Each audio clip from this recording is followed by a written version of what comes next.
Jamaah yang kami muliakan, ini pada kesempatan ini kami mendapatkan tugas, mendapatkan sampur, disuruh menyampaikan materi menumbuhkan empati dan kepedulian sosial.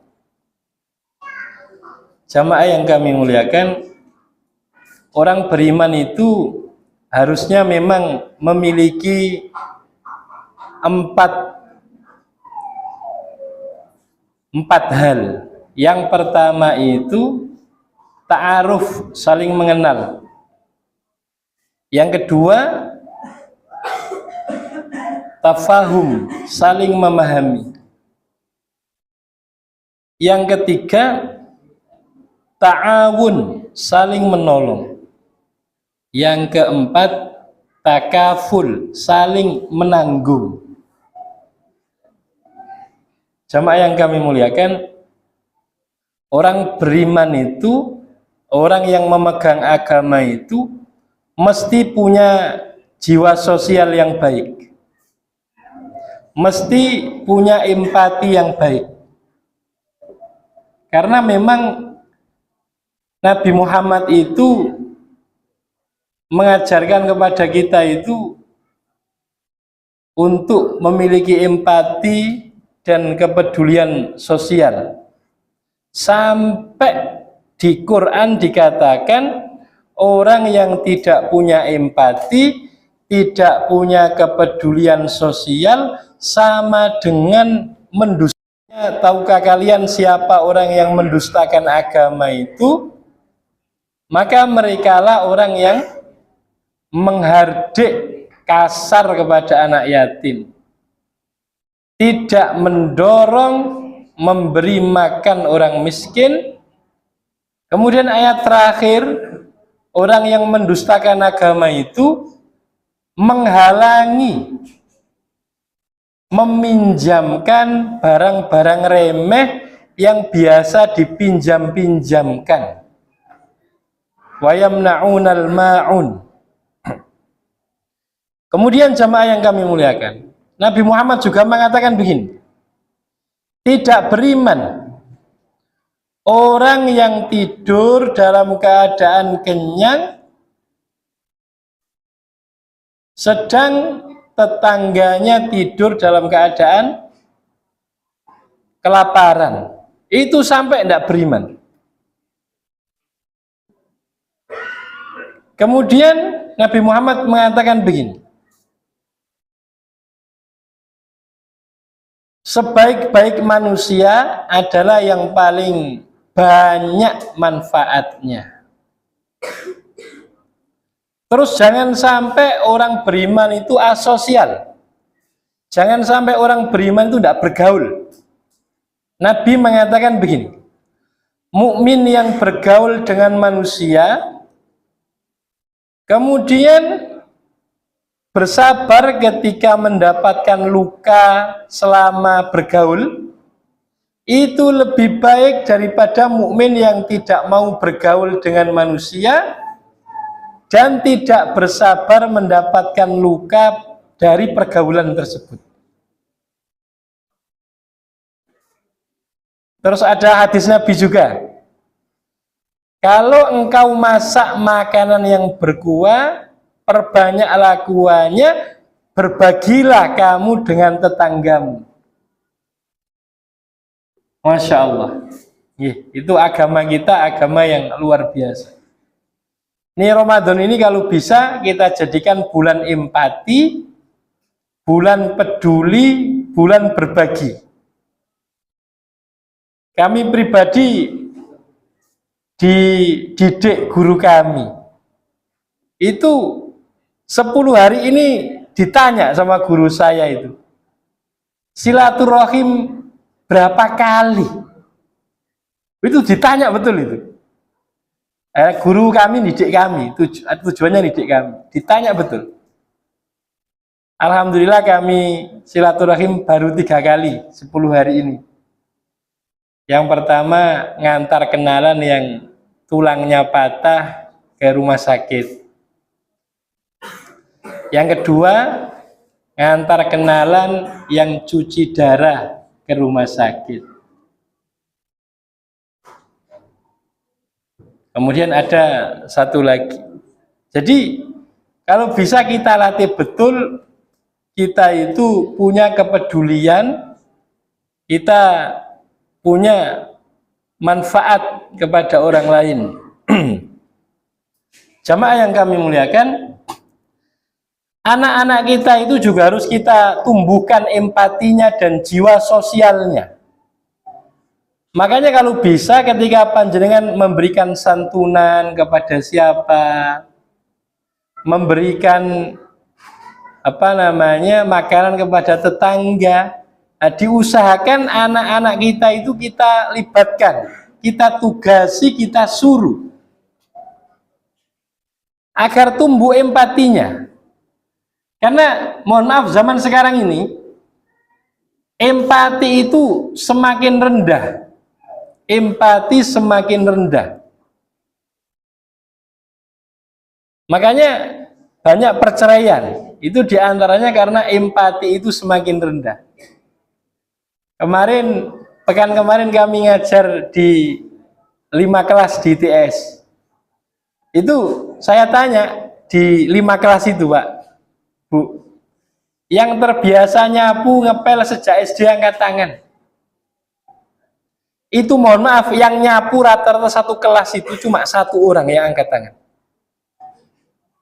Terus saya bilang ke yang laki-laki, ke yang perempuan. Yang laki-laki saya bilang begini, Mas, nanti istri sampean itu seperti teman-teman sampean yang perempuan ini. Tidak terbiasa nyapu ngepel sejak kecil. Sampean harus punya empati. Jangan sampai sampean nuntut istri sampean seperti ibu sampean yang full service. Yang perempuan juga saya bilang, ini teman-teman sampean ini, yang laki-laki ini, tidak seperti ayah sampean yang bisa dandan-dandan macam-macam. Ini laki-laki zaman sekarang. Jadi harus ada empati. Jadi yang laki-laki jangan nuntut istrinya seperti ibunya, yang perempuan jangan nuntut suaminya seperti ayahnya. Harus memahami manusia zaman sekarang seperti apa. Jamaah yang kami muliakan, agar kita punya empati yang kuat, harus punya pemahaman yang kuat, mengenal dengan baik. Saya dicurhati, misalnya ibu-ibu, suaminya kok kasar banget.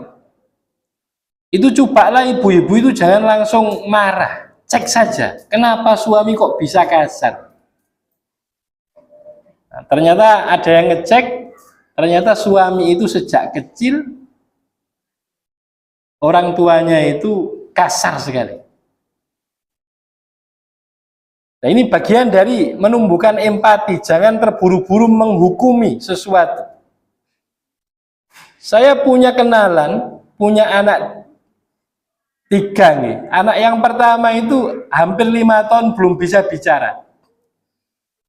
Anak yang kedua itu 3,5 tahun sudah baik bicaranya. Kemudian bapak ini itu lebih sayang ke anak yang kedua. Terus saya bilang, Mas, sampean tidak adil. Sampean anak yang kedua ini anggap aja normal. Sampean menyayanginya itu harus 100. Tapi anak sampean yang pertama harus 300. Itu baru namanya adil. Yang normal dikasih 100 cukup. Tapi yang agak beda ini, itu dikasih 300 baru cukup. Terus saya tanya, kenapa kok sampai belum bisa bicara? Ya Pak Ustadz, istri saya baby blues. Lahir anak pertama baby blues. Anak saya kalau nangis dijewir ya Pak Ustadz, sejak bayi. Nangis dijewiri, nangis dijewiri, nangis dicubit. Saya bilang, Mas, Kalau begitu kasusnya, maka kasih sayang ke anak pertama itu harus sampai tambah lebih banyak lagi. Nah ini namanya empati. Saya kadang-kadang ya ngapunten, kadang-kadang ngaji. Jam 5 itu mau pulang. Ada murid datang jam 5 kurang 10. Padahal ngajinya setengah 4. Itu tinggal 10 menit. Terus ada yang datang itu saya cek. Oh beliau janda tinggal di rumah sendiri. Nah kira-kira. Akhirnya saya temani ngaji sampai hampir setengah jam itu. Yang baru datang itu. Nah soalnya sudah janda di rumah, sendirian di rumah. Jangan bayangkan. Kalau saya tidak latihan memiliki empati gitu, gimana kira-kira? Jadi cobalah kita itu bertemu siapa saja itu dicek. Ini orang ini kenapa kok begini? Misalnya ada yang jahat, ini kenapa kok jahat ini? Nah terus kalau bisa kita peduli, kita berusaha mengisi kekosongan beliau itu. Nah itu harus ada tafahum, kemauan untuk memahami, kemudian kemauan untuk membantu. Dan agama kita mengajarkan itu. Kalau kamu bisa memberi manfaat, beri manfaat. Adik-adik, yang SMP SMA ini, coba didengarkan. Sampean misalnya ayah sampean membelikan makanan, misalnya mie saja. Itu cobalah sampean mengucapkan terima kasih. Ngapunten, kadang-kadang ayah sampean membelikan mie lah. Anggap aja gacuan. Nggak usah saya sebut. Itu capek kerja, terus kadang pulang mampir beli itu antrinya setengah jam. Terus pulangnya itu macet-macet hampir ketabrak. Misalnya begitu. Terus ketika sampai dikasih nak makan, sudah kenyang. Gimana kira-kira?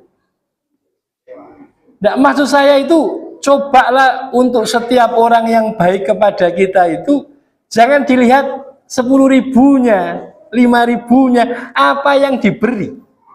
Tapi kira-kira usaha apa yang dikeluarkan untuk bisa memberikan kepada kita itu. Ya itu empati, latihan empati itu. Kalau sudah ada empati pasti peduli, gampang peduli itu. Tapi yang harus dipupuk itu empati. Ada seorang dokter punya pembantu. Dia setelah terawih ngaji banyak di rumah itu. Ya mungkin satu Ramadan ini khatam beberapa kali. Terus dia ingat, ya Allah. Lek gano mbak sing mencuci piring, ngepel, kira-kira apa mungkin saya khatam Quran? Lek ndak ada pembantu tadi yang mbak-mbak yang cuci piring tadi itu, apa mungkin saya khatam Quran?